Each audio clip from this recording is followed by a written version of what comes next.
Onko sola scriptura raamatullinen oppi? Sola scriptura eli yksin raamattu on tietysti yksi protestanttisen uskon yksi perusperiaatteista. Opin mukaan yksin raamattu on erehtymätön ja opin ylin auktoriteetti. Mitään muuta ei saa ottaa raamatun kanssa samalle viivalle. No, onko tällainen oppi sitten raamatullinen? Missä kohtaa raamattu itse opettaa näin? Lyhyt ja ytimekäs vastaus on, ei ole. Raamattu itse ei opeta tällaista oppia. Itse asiassa raamattu opettaa aika lailla päinvastoin. Ensimmäisessä kirjeessä tessalonikalaisille 2.13 Paavali kirjoittaa nimittäin näin.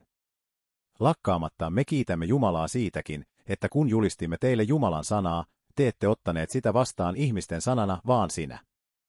Mitä se todella on, Jumalan sanana, joka myös vaikuttaa teissä uskovissa?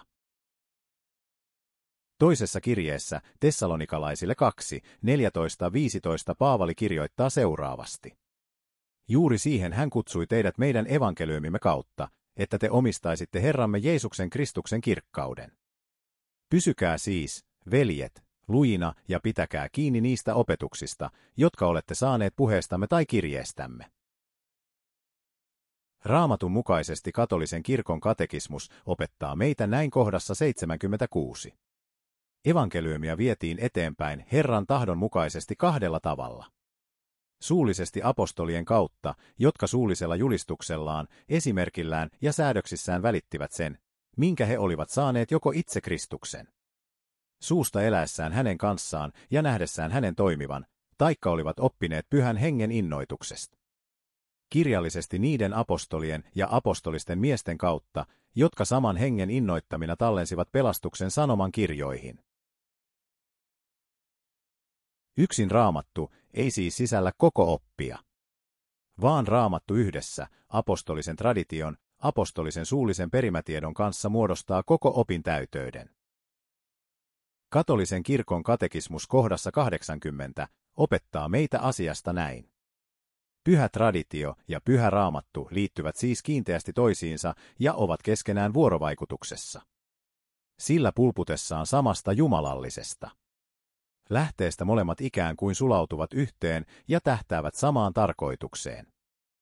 Molemmat tekevät kirkossa Kristuksen salaisuuden läsnä olevaksi ja hedelmälliseksi, sillä Kristusina on luvannut pysyä omiensa luona joka päivä maailman loppuun asti. Miksi siis haluaisit hylätä apostolisen tradition? Ja samalla jättää jotain tärkeää pois Kristuksen opista. Jos uskot yksin raamattuun, miksi uskot? Kuitenkin oppiin, joka ei selvästikään ole raamatullinen, jota raamattu ei opeta.